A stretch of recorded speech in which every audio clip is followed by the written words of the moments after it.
Many of the struggles in the Middle East over the past century can be tied back to the Sykes-Picot Agreement. Drafted in the final years of World War I, the Sykes-Picot Agreement was a secret document negotiated by British officer Mark Sykes and French diplomat François-Georges Picot.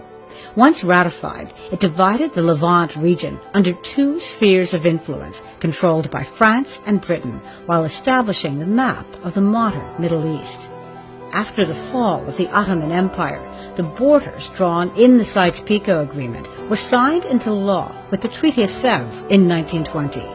While originally setting aside sovereign Kurdish territory, Turkish nationalists protested aggressively and went so far as to relocate thousands of Turks into Kurdish-majority regions.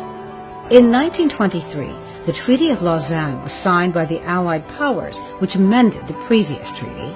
Forming the present-day Turkey, Lausanne set the northern borders of Syria and Iraq, separating ethnic groups and effectively ending the dream of a sovereign Kurdistan. Today, more than 30 million Kurds and millions of Assyrians, Yazidis, and other stateless ethnicities straddle the borders drawn by Mark Sykes and François Picot 100 years ago. In Turkey, Kurds were denied basic citizenship until the late 1990s and are locked in a decades-old civil war against the Turkish government. In Syria, Kurds have lived without cultural or linguistic freedoms for decades under the Assads and were not granted full voting rights until the Syrian civil war broke out in 2011. In Iraq, Kurds were victims of a genocide under Saddam Hussein in the late 1980s.